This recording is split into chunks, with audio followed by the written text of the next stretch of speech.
Bonjour, ici Elrubio. Si je vous fais cette vidéo, c'est pour vous parler des dernières lectures que j'ai faites. Et on commence tout de suite avec une réécriture de contes de Disney, vu que c'est la thématique de mon mois de janvier, City of Villain, tome 2, qui traîne dans ma palle depuis plusieurs années, mais que je n'arrivais pas à me mettre dans le mood parce que le tome 1 m'a énormément déçue, c'était pas du tout ce à quoi je m'attendais, donc du coup, je traînais de la patte pour lire le tome 2, mais j'avais fait un sondage et j'ai un pote qui arrêtait pas de me tanner parce que la couverture lui plaisait énormément, donc ça y est. Je l'ai lu, je l'ai sorti de ma palle, c'est bon. On est sur l'histoire d'une ville qui est découpée en deux. En fait, il y a d'un côté Monarchy City, donc là où vivent entre guillemets des humains lambda sans magie. Et de l'autre côté, on a le ghetto qui s'appelle la Cicatrice, là où toutes les personnes ayant un passé avec de la magie, des ancêtres magiques, ont un tatouage en forme d'étoile qu'on appelle la graine ou la marque. Et du coup, ils n'ont plus de magie puisqu'il y a 13 ans, il y a une grosse déchirure et la magie a disparu du monde. Mais ce sont entre guillemets les héritiers des gens qui étaient magiques avant. Et donc du coup, ils sont un peu relégués au second plan, ils sont dans un ghetto tous ensemble. Et voilà, on a cette ville qui est déchirée en deux entre ceux qui détestent ceux qui ont de la magie et ceux qui détestent ceux qui n'en ont pas. On suit une jeune femme qui est Marie, qui est une héritière donc elle est du côté du ghetto de ceux qui ont de la magie, enfin qui sont censés avoir de la magie mais qui du coup n'en ont plus, et elle est avec sa bande de potes et son petit ami qui s'appelle James, qui sera bientôt le capitaine Crochet, sa meilleure amie qui est Ursula, qui va devenir, comme vous la connaissez, le monstre des mers, et une amie qu'elle se fait au fur et à mesure qui s'appelle Mali, évidemment, elle deviendra maléfique. Et dans le premier tome, on est sur une jeune femme qui du coup, vu qu'elle est héritière et qu'elle vient d'un ghetto, elle veut absolument un peu s'élever socialement et montrer que les héritiers ne sont pas tous des cassos, très clairement, en gros c'est ça, et du coup elle veut faire partie de la police. Elle fait un stage pour devenir policière, mais le souci c'est que tout ne se passe pas exactement comme prévu parce qu'il y a des disparitions et il y a des gens qui se métamorphosent. Dans le premier tome, donc je peux pas vous en parler trop sans vous spoiler malheureusement, ses amis vont se retrouver parmi ces disparus et vont devenir les grands méchants que nous connaissons. Son petit ami va devenir Capitaine Crochet, Ursula va devenir la grande Ursula que nous connaissons tous, et Mali va devenir maléfique. Et dans le tome 2, du coup, elle se retrouve après ça, qu'est-ce qu'elle en fait de ça, de savoir que ses amis, son petit ami, sont devenus des vilains, et du coup elle essaye de mener une enquête puisqu'elle sait la vérité, elle sait qu'ils le sont devenus parce qu'on leur a fait des expériences scientifiques sur eux avec de la magie et tout, donc elle essaye de démasquer les coupables et de faire en sorte que la vérité éclate au grand jour dans ce tome 2. Voilà, c'était pas ce que je voulais, moi je pensais que ça allait être une réécriture de conte et tout, mais c'est plus enquête, thriller, voilà. C'est pas trop ma tasse de thé déjà, donc dans le premier tome j'avais été déçue, le deuxième tome j'y suis allée à reculons, mais très très à reculons, donc voilà, je l'ai lu, mais c'est pas pour moi. C'est pas mauvais, hein, mais très clairement ça ne m'emballait pas, et du coup j'ai pas apprécié ma lecture puisque j'avais pas envie de le lire. Et du coup, j'enchaîne avec la lecture que j'ai en cours qui est Éclat dormant. On est sur l'histoire d'une jeune femme, Ziana, qui a 21 ans, mais qui est une jeune femme qui est née avec une maladie qui fait qu'elle a une espérance de vie. Très clairement, tous ses médecins lui disent qu'elle n'ira pas au-delà de ses 22 ans. Donc là, elle sait que c'est sa dernière année de vie et elle a eu une vie très clairement qu'elle a menée un peu d'une main de maître au chapeau de roue, puisque elle était jeune, elle était tout le temps dans les hôpitaux et tout. Quand elle a réussi à sortir un peu de ce cadre-là, à avoir un cadre plus normal, à l'école, elle a sauté plusieurs classes parce qu'elle n'avait pas le temps pour faire un cursus normal.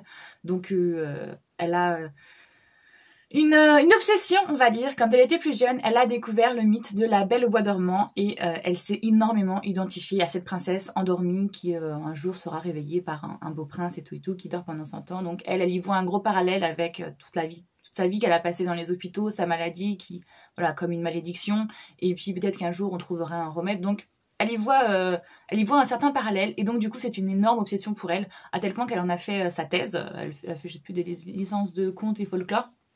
Et donc du coup elle a fait une thèse sur ça, et le soir de ses 21 ans, sa meilleure amie, Charme, va lui faire une soirée dans le thème évidemment de la Belle au bois dormant pour rendre hommage à sa passion, et à minuit elle va décider de toucher le fuseau avec son doigt pour faire genre comme si ça se passait comme dans la Belle au bois dormant, sauf qu'elle ne va pas s'attendre à ce que elle soit envoyée carrément dans un monde parallèle où on est bel et bien dans la Belle au bois dormant, mais une Belle au bois dormant revisitée, et franchement pour le moment j'en suis à la moitié et c'est un énorme coup de cœur. J'aime énormément ce qu'ils en ont fait, c'est une réécriture que je ne m'attendais pas en fait. J'ai vu que beaucoup de personnes étaient déçues parce que évidemment c'est un relié, il coûte un certain prix mais il est tout petit et en plus d'être tout petit, vous allez peut-être pas bien le voir, mais moi j'en suis rendue à la moitié parce qu'en fait tout ça là, toute cette partie là que vous voyez où j'ai mis le marque, c'est pas du récit en fait, c'est des extraits de d'autres bouquins que l'autrice a fait. Donc c'est vrai qu'au final on a moins de 200 pages pour 22 €. Ça pique un peu, mais en vrai j'aime beaucoup le récit, donc je comprends que certaines personnes soient déçues parce qu'il coûte cher pour le contenu qu'on a. Surtout que là, je sais pas, hop, vous voyez la pagination. Il n'y a vraiment pas grand chose à lire. Hein. On n'est pas sur une pagination comme la passeuse de mots où voilà, t'en as partout. Là, c'est vrai que ça fait un peu léger, mais l'histoire, le contenu est très très bien. Donc là, j'en suis à la moitié pour le moment, mais j'ai hâte de m'y remettre dès que j'arrête la vidéo pour continuer. Il se peut que vous ayez très rapidement la suite de cette update. Dès que j'ai fini de faire ce que j'ai à faire, mon rangement et tout, je fonce dans ma lecture. Il est trop bien. Bon, finalement, je ne vous reprends pas le jour même, mais je vous reprends un peu plus tard parce que, franchement, la luminosité, c'est n'importe quoi. Mais bon, on est au mois de janvier, donc je fais ce que je peux pour que l'image soit à peu près bien. Mais voilà, on fait avec les moyens du bord. Donc j'ai continué Éclat dormant, je l'ai terminé et je l'ai franchement adoré. C'était une très bonne découverte parce que j'avais vu de très mauvaises critiques dessus, donc j'y allais, mais en ayant très peur d'être déçue. Et franchement, pas du tout. Franchement, j'ai adoré. Je ne vois pas... Ok, c'est court et le tome est cher parce que c'est un relié et voilà, ça fait moins de 200 pages. Donc c'est un peu hard de mettre 22 €. Mais franchement, le contenu est très bon et j'ai beaucoup aimé la manière très orale et très moderne de parler des personnages justement. Moi, j'ai été pris de bout en bout, je n'allais pas lâcher. Et du coup, eh bien, j'ai enchaîné avec la suite. J'ai lu Éclat miroitant. Et pour le coup, là, j'étais un peu plus déçue. Donc, c'est la suite du premier tome. Mais elle décide, à la fin du premier tome, de continuer du coup à mener cette expérience-là, à essayer de sauver le plus de princesses possible dans les différents mondes parallèles. Elle fait une boucle en fait, elle ne peut sauver que des Belles au bois dormant, elle ne peut pas sauver des Blanche-Neige, des Anna ou des Elsa. C'est vraiment spécifique à la Belle au bois dormant, donc elle suppute, c'est parce qu'elle a une obsession pour ce conte-là. Et par un heureux hasard, ou enfin je sais pas si c'est très heureux, mais elle doit être absorbée par un miroir et elle va se retrouver justement dans un des mondes parallèles, mais de Blanche-Neige cette fois-ci. Et en fait, elle va découvrir que c'est la méchante reine qui l'a forcée à venir là, puisque la méchante reine veut elle aussi sortir de son conte. Mais vous allez voir qu'il y a plusieurs sous-intrigues à tout ça et c'est vachement bien. Mais du coup, j'ai été un peu déçue parce qu'il n'y avait pas ce côté nouveauté. Il y a eu des ficelles scénaristiques qui étaient un petit peu prévisibles. J'ai oublié de vous dire, mais dans Éclat dormant, donc elle se dit donc hétéro et sa meilleure amie Charme, elle du coup est gay. Il y a pas de souci ça. Et il va y avoir une petite romance avec un autre personnage, donc on est très content pour Charme, ça n'y a pas de souci. Et bien du coup dans celui-là, j'ai pas trop aimé comment les choses étaient représentées parce que dans le premier tome, elle nous dit qu'elle est genre à 90% hétéro. Et bien voilà, il y a une relation qui va se nouer avec un des personnages ici et du coup je t'en mode... C'était obligé ça? Enfin, je sais pas, ça m'a semblé trop parce qu'on peut très bien être féministe sans forcément être de la communauté queer. Et du coup, là, j'ai trouvé que c'était un peu... Voilà. J'aurais aimé qu'on garde la représentativité dans celui-ci et que dans celui-ci, voilà, on n'était pas obligé d'en faire autant. Donc voilà, je l'ai bien aimé, hein. C'était une très bonne lecture, pareil, intéressante. Les sujets aussi sont bien traités, la place de la femme, que ce soit jeune, d'un certain âge, ou alors les rôles qu'on donne aussi à chacune, qu'il faut... Voilà, mère, épouse, enfant, enfin, voilà. C'est très bien, mais voilà, j'étais un peu déçue par rapport au premier qui a été un vrai coup de cœur. Et ensuite, je vous ai mis sur Insta, du coup, un sondage pour savoir quelle serait ma prochaine lecture. Et vous avez voté pour Où est la vraie vie. Ce n'est pas le mien, c'est celui-là de la médiathèque. Je suis très clairement en train de le poncer, puisque je l'ai commencé hier soir. Et comme vous pouvez le voir, j'en suis déjà à 50%. C'est donc un Twisted Tale. Et si la mère de Réponse avait bu la mauvaise potion, enfin, avait bu la potion mais avec la mauvaise fleur. Au lieu que ça soit une larme de soleil, c'est une larme de lune. Et donc du coup la chevelure de Réponse n'est pas blond dorée comme on la connaît, mais elle est argentée. Et elle a bel et bien des pouvoirs aussi, mais pas de pouvoir de guérison, elle a un pouvoir de mort. Donc l'histoire change quand même pas mal, parce qu'il y a plein de trucs, voilà. Mais pas tant que ça. Donc pour le moment, j'en suis à 50%. J'attends de voir, parce que je suis un peu mitigée. Il y a plein de choses que j'aime bien, parce que justement, on reste à la fois proche de l'histoire qu'on connaît, mais on change quelque chose. Mais du coup, je vois pas trop pour le moment ce que ça apporte. J'attends de voir jusqu'à la fin pour me faire un avis total et définitif, parce que pour le moment, c'est bonne lecture, mais c'est pas un coup de cœur. Très clairement. Hey, me revoici pour vous parler du coup des dernières lectures que j'ai faites. Oui, petit changement capillaire, il y a eu une petite semaine qui est passée entre les deux roches. Et voilà, du coup, il y a un petit changement que vous voyez. Donc, je crois que je me suis arrêtée sur, eh bien ça, ou la vraie vie, la dernière fois, que je vous ai pas du coup dit mon avis final, puisque j'étais à la moitié au moment où je vous ai montré la lecture. Eh bien, j'en suis contente, mais j'en suis mitigée. C'est franchement pas un coup de cœur. J'ai passé un très bon moment, c'était une très bonne lecture. J'ai aimé le parallèle qui a été fait entre la jeune fille qui est cancéreuse et du coup l'histoire de Réponse, qui peuvent avoir des similarités. J'ai bien aimé. J'ai aimé aussi le twist qui fait que Réponse n'a pas les cheveux dorés mais argentés et du coup n'a pas un pouvoir de vie ou de guérison mais un pouvoir de mort. J'ai bien aimé aussi, ça changeait. Il y a plusieurs répliques qui reviennent par rapport au dessin animé. J'ai bien aimé aussi. Réponse est beaucoup plus indépendante, beaucoup plus du coup casse-cou puisqu'elle veut absolument partir à l'aventure et découvrir des choses. J'ai bien aimé, il y a des personnages en plus qui sont rajoutés qui n'étaient pas dans le dessin animé. Donc c'est franchement pas mal. Après... c'est pas transcendant, et plus ça va, et plus les twist and tail, eh bien, voilà, je suis un peu chafouin, et d'ailleurs, plus ça va, et je me rends compte que plus en plus, les réécritures de Disney, je les trouve mitigées. Il y en a très peu maintenant que je trouve très bonnes, à part là, le dernier coup de cœur que j'ai eu, Éclat dormant et Éclat miroitant. Mais sinon, là, je commence un peu à saturer. Donc je me dis, heureusement qu'après ce mois-ci, normalement, j'aurai quasiment fini toutes mes réécritures de contes. Parce que sinon, ça va traîner encore très longtemps dans ma palle, cette affaire. Donc voilà, j'en ai encore 2 ou 3 à lire avant la fin du mois, si j'y arrive. Et après, on passera à autre chose. Parce que je commence à me lasser. J'ai acheté le tome 2 de Brume. On est sur l'histoire de cette petite jeune fille qui est abandonnée et qui a été adoptée par un monsieur dans un village où il y avait une sorcière mais qui a disparu il y a un moment et qui a laissé à cette jeune fille son grimoire.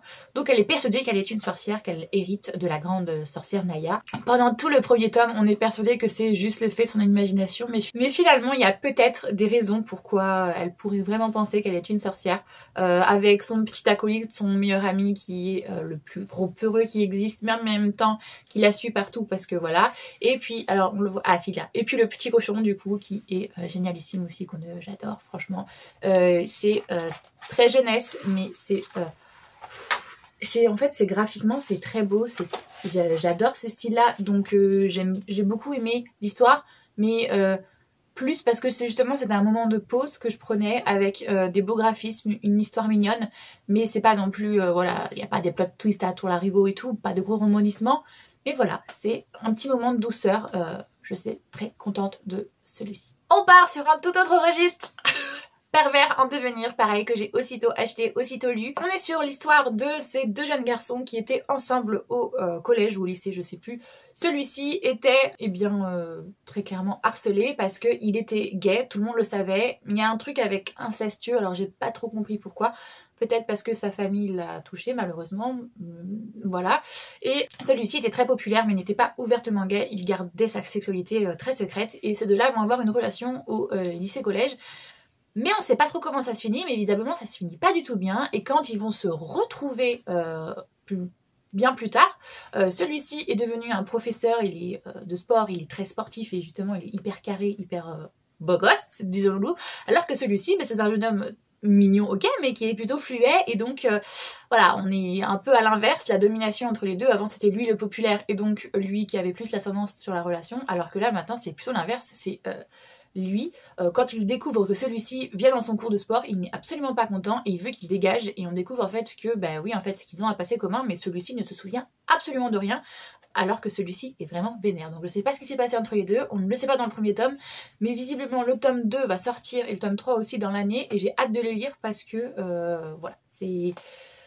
Bon, par contre, je vous le dis, c'est un yaoi, hein, très clairement, c'est érotique, il y a des scènes de sexe plus qu'explicites. Les engins, les membres sont floutés pour, voilà, pour pas avoir être obscène, mais très clairement, on est sur de nombreuses scènes de sexe. Qu'est-ce que je pourrais vous montrer? Bon ben voilà, hein. Vous avez des choses très claires. Donc voilà, c'était une lecture cool, mais j'ai hâte de savoir la suite parce que pour le moment c'est très introductif, il faut le dire. Et après j'ai un copain qui est venu, donc j'ai pas eu le temps de finir cette lecture, mais du coup j'ai commencé La Princesse et le croque-monsieur. On est sur l'histoire de cette jeune fille qui est une fille de duc, je crois, de comte, je ne sais plus, Camembert. Et elle n'aime pas les hommes, donc elle ne veut pas se marier, mais seuls les hommes peuvent hériter de la fortune de leur famille. Donc son père lui dit, écoute, bah, si tu te maries par un homme, tu vas devoir en devenir un quand je vais mourir, parce que bah, sinon tu n'hériteras pas de ma fortune. Donc c'est ce qu'elle va faire. Au décès de son père, elle va se transformer en homme, mais pour le moment il va falloir qu'elle attende un peu avant de se montrer au monde, puisque personne ne connaît l'existence du fils du duc ou du comte, je sais plus, de Camembert. Donc voilà, malheureusement il va y avoir un grand événement qui va avoir lieu à la capitale et la princesse va être là. Grande fan de la princesse, elle veut absolument la rencontrer, donc elle va y aller et petit scandale va éclater. Voilà, donc j'ai commencé la lecture mais j'en suis vraiment au tout début. Merde, j'ai perdu marque-page, tant pis, je retrouverai. Voilà, je suis au tout début, donc je vous en parlerai plus en profondeur. Mais pour le moment, c'est chou. On est sur un délire, justement. Ça parle de sexualité, d'homosexualité en l'occurrence. Voilà, on a aussi toute une vague animaux, véganisme. Je vais voir ce que ça donne. Mais pour le moment, je suis plutôt contente. Ça part sur des idées assez modernes et assez progressistes. Donc, il y a peu de chances que ça ne me plaise pas, à part si la morale de fin est nulle. Mais voilà, pour le moment... Je peux pas en dire de mal. Je reviendrai avec un update final pour vous dire si j'ai adoré ou pas. Avant de partir en week-end, j'avais aussi commencé Eric, le prince des mers. Et j'en étais un petit peu plus de la moitié. Mais j'ai pas eu le temps de le finir avant de partir. Donc comme je sais plus si je vous ai fait un update avant. Donc voilà, on est sur Eric. En gros, c'est... avant et pendant La Petite Sirène. On a le avant puisqu'on découvre que Eric en fait est un jeune prince qui a été maudit par une sorcière. S'il embrasse une personne qui n'est pas son grand amour, eh bien il en mourra tout simplement. Voilà. Donc c'est pour ça qu'il est très réfractaire quand il rencontre une femme, qu'il ne veut pas faire un mariage de convenance comme la plupart des princes, parce qu'il sait que s'il n'est pas amoureux de cette femme, le jour où il s'embrasse, eh bien il meurt. Donc il veut absolument faire un mariage d'amour. Et pareil, quand il va rencontrer Ariel, comme dans le Disney qu'on connaît, eh bien même s'il est très attiré par elle, il ne va pas vouloir l'embrasser, puisque dans la prophétie, il est dit que son âme sœur aura une voix aussi pure que son âme, un truc comme ça. Donc quand il voit que Ariel est muette, il se dit bon ben c'est pas elle mon âme sœur, donc je ne vais pas essayer de créer une relation avec elle, puisque de toute manière si on s'embrasse, voilà, en gros je vais mourir. Donc jusque là ça me plaisait bien parce que justement ça réécrivait le Disney, mais sans trop le réécrire, parce qu'on avait des scènes en plus du Disney, mais sans naturer les scènes du Disney qu'on connaît, puisqu'on a les vraies scènes avec Rachel, machin, nanan, quand il cherche son prénom par exemple. Donc voilà, ça me plaît beaucoup. Par contre, là on part dans un délire jusqu'au milieu, en gros pour moi ça allait, mais là on commence à partir dans un délire à la Pirates des Caraïbes, avec un bateau fantôme en mode hollandais volant et tout. Là c'est pas trop ma came, donc je vais attendre de voir. Parce que pour le moment, au début, j'étais très bien partie, j'étais très contente de ce que ça proposait. Mais là, plus on avance, plus je suis un petit peu sceptique. Donc je vais attendre de le finir pour vous donner un avis final, ben, comme pour la princesse et le croque-monsieur. Et puis pour le suivant aussi, puisque j'en ai commencé un autre pendant ce week-end. Pendant le week-end où j'étais avec Cynthia, on a commencé du coup Beauty of the Beast de F.V. Estier. Comme vous pouvez le voir, on est à peu près à 60% du livre. On devait faire une lecture commune, mais comme je vous ai dit, ce week-end était censé tourner quand même beaucoup plus à la base sur notre premier jet et sur l'écriture. Donc on se disait, on écrit toute la journée et le soir, on s'octroie un petit moment de lecture. Sauf que du coup, le soir, voilà, il nous restait 1 ou 2 heures pour lire, donc on avançait pas vraiment des masses. Beauty of the Beast, pour ceux qui ne connaissent pas, c'est une réécriture de La Belle et la Bête. C'est une romance MM, mais c'est une dark romance. Alors, pour le moment où j'en suis, il n'y a pas de gros trigger warning en mode voilà, agression sexuelle, viol et tout ça. Mais par contre, c'est un univers très très sombre puisqu'on est sur l'histoire d'un jeune homme, Victor, qui recherche le tueur de son père. Et on est du coup sur Damian, un psychopathe, très clairement. On est sur l'histoire d'un gars qui justement est maudit et qui a passé sa vie à tuer des gens comme... Alors déjà, il a tué des personnes... voilà, pour X raisons, et après il est devenu tueur à gages. Donc voilà, il passe son temps à tuer les gens, et puis là, maintenant qu'il est enfermé dans cette spirale, la mort ne lui fait plus peur, puisque lui est maudit, du coup il est immortel, et en gros maintenant, eh bien, il trouve des personnes qui n'ont, voilà, un peu des sans-abri ou ce genre de personnes, et il en fait des esclaves sexuels, disons-le clairement, et à la fin, quand il les a assez de ses jouets, eh bien, il les tue, et on arrive au moment où Victor arrive dans ce manoir parce qu'il a enfin trouvé qui était le tueur de son père, c'est ce fameux Damian. Donc on va retracer toute l'histoire de Damian, comprendre comment il en est arrivé là, et voilà. Très clairement, il y a plein d'intrigues les unes derrière les autres, et c'est cool, mais c'est pas une lecture doudou. Clairement pas. Comme je vous ai dit, on n'a pas de scène de sexe non consenti, par exemple, qui sont pour moi des gros trigger warning, mais être dans la tête d'un mec pour qui tuer, c'est pas mal. C'est au contraire, c'est jouissif, hein, comme il le dit à un moment. C'est pas facile. Très clairement, c'est pas une mauvaise lecture, hein. Au contraire, avec Cynthia, on était à fond dedans, on essayait de comprendre qui a tué qui, pourquoi, les intrigues des machins, des trucs, est-ce que lui, c'est pas le père de machin, nanana. En plus, par contre, il y a énormément de dates, de flashbacks, de retour en arrière et tout, on revient dans le présent, nanana. Tous les chapitres, faut bien faire attention aux dates pour pas trop se perdre, faut savoir dans la tête de qui aussi on est, parce que du coup on alterne entre les deux points de vue. Au début on se regardait, on dit heureusement qu'on est toutes les deux en train de le lire en face à face, parce que du coup on pouvait se donner nos théories et on pouvait en parler, parce que toute seule devant, je pense que j'aurais été perdue plus d'une fois en mode attends, mais là, si on est à cette date là, ça veut dire que celui-là il est déjà mort ou qu'il est pas encore mort. Et donc du coup à chaque fois on revenait sur le chapitre pour être sûr de bien avoir compris. Donc franchement c'est une bonne lecture, mais c'est pas une lecture doudou. Il faut savoir dans quoi on se lance quand on se lance dans cette lecture. C'est une lecture dark. Voilà, c'est très clairement quelque chose où la morale, tu la mets de côté. Et puis c'est tout.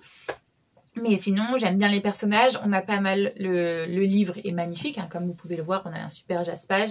Dedans, c'est augmenté avec plein de... voyez, de magnifiques double pages comme ça. On a aussi des illustrations dedans qui sont juste magnifiques, hein, on va pas se dire le contraire forcément. Je ne vais pas tomber sur une illustration, sinon ce n'est pas drôle. Voilà, vous voyez, il y a aussi des magnifiques illustrations des fois qui sont ponctuées comme ça. Enfin, ce livre, il est magnifique. L'histoire dedans est très sombre. Donc voilà, je la conseille pas à tout le monde, mais si c'est votre délire, allez-y, foncez les yeux fermés, c'est très bien écrit, c'est très bien fait. Bon, eh bien je vous reprends pour vous parler du coup de mes avancées sur mes lectures. J'ai fini La Princesse et le Croque-Monsieur. Je ne vais pas vous le résumer puisque j'ai dû déjà le faire dans le rush précédent. Eh bien j'ai beaucoup aimé. Du coup on est sur une histoire entre une jeune princesse et une comtesse, mais du coup qui devient le comte Camembert puisque seuls les hommes ont le droit d'hériter. Donc à la mort de son père, elle se fait passer pour un homme. Et du coup, il y a plein de choses qui vont en découler. Une relation qui va commencer à naître entre les deux, mais elle pense que c'est un garçon à la base. Et donc, du coup, il y a aussi une différence de statut. Beaucoup de monde voit que l'un et l'autre sont amoureux l'un de l'autre, mais lui ne peut pas demander la princesse en mariage puisqu'il n'a pas un titre de noblesse plus élevé. Tout le monde pense que c'est à cause de ça, et en fait non, c'est parce que c'est une fille. Donc elle sait très bien que voilà, c'est pas autorisé. Il y a un petit mélange entre justement le fait qu'il y ait de la noblesse et tout, et puis d'un autre côté on la voit jouer à la Switch. Donc il y a un petit mélange comme ça je sais plus comment, non c'est pas des analogies. Enfin quand il y a des choses de contemporain qui arrive dans une période qui n'est pas censée être, voilà, je sais plus c'est quoi le terme, non pas machin,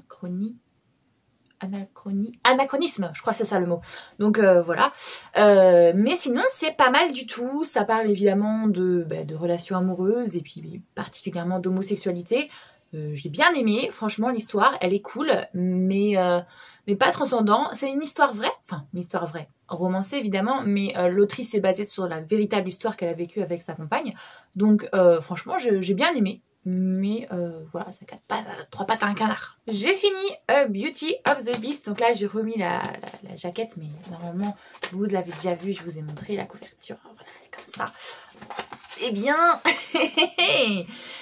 je dis déjà vous le résumer. Donc on est sur une réécriture du conte de La Belle et la Bête, sauf que c'est une romance MM avec 2 hommes et on a un agent du FBI, Victor Donovan, qui est à la recherche du criminel qui a tué son père, alias Damian Lancaster. Eh bien, voilà. Je suis partagée en fait. J'aime bien les romances MM, j'aime pas la dark romance. On n'est pas dans la dark romance dans le sens où il n'y a pas de choses non consenties, mais clairement c'est pas du sexe vanille non plus qu'ils font. Donc voilà, j'ai bien aimé, franchement le bouquin il est magnifique, il y a plein d'illustrations, enfin voilà quoi, il y a un énorme travail sur le bouquin, je peux pas dire le contraire. Merde, j'ai perdu le marque-page. Mais c'est pas un coup de cœur.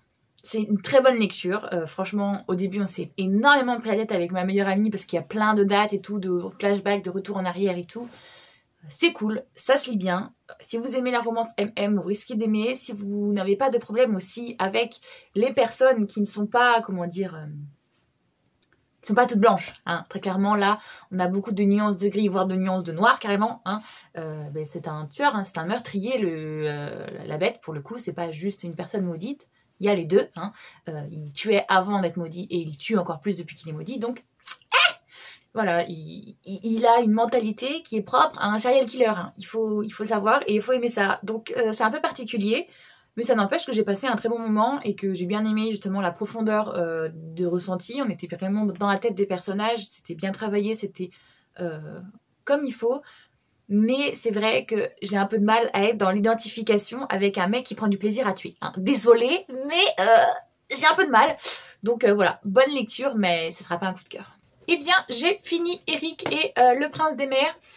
Je vous ai déjà fait le résumé, donc je vais pas vous le refaire, mais c'est la petite sirène du point de vue d'Eric, et avec beaucoup de rajouts. Mais on a aussi des scènes de la petite sirène classique qui sont du coup réutilisées dans ce récit. Ben, comme je vous l'ai dit, je crois au début, j'en étais à la moitié et là j'ai terminé et je suis mitigée. Très mitigée. Il y a de la représentation, il y a plein de choses qui sont faites, qui sont pas mal.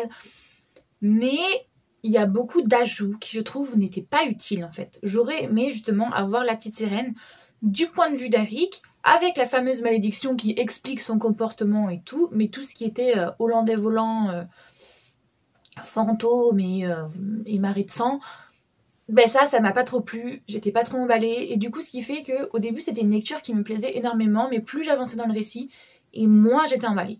Donc c'est un avis en demi-teinte, j'ai bien aimé, mais j'aurais aimé que la revisite n'aille pas jusque là où elle est allée en fait. Qu'elle se limite à l'histoire qu'on a, ou alors développer certains passages comme il a été fait par exemple, puisque là on a le point de vue d'Eric, donc il y a des scènes que nous on ne voit pas. Par exemple la scène avec Vanessa, quand il la rencontre, comment il s'apprivoise puisqu'elle l'enchante, mais voilà, cette scène-là, par exemple, on l'a pas dans La Petite Sirène, donc j'ai énormément aimé ce passage. Mais comme je vous ai dit, en fait, les passages du Disney, ou alors des revisites de passages qu'on n'avait pas dans le Disney et qui étaient cohérents, ça m'allait. Mais tout ce qui était folklore haute, ça m'a pas plu tant que ça. Donc bien aimé, mais demi-teinte, malheureusement. J'espère que cette vidéo vous a plu. S'il y a des livres que vous avez lus ou que vous souhaitez en parler avec moi, il n'y a pas de souci, il y a l'espace commentaire qui est là pour ça. Si vous avez aimé la vidéo, n'hésitez pas à liker, ça fait toujours plaisir et ça aide au référencement. Puis si vous souhaitez voir le reste de mes vidéos, n'hésitez pas à vous abonner. Moi j'espère que tout va bien pour vous, que vous faites de très bonnes lectures et je vous fais tout plein de gros bisous.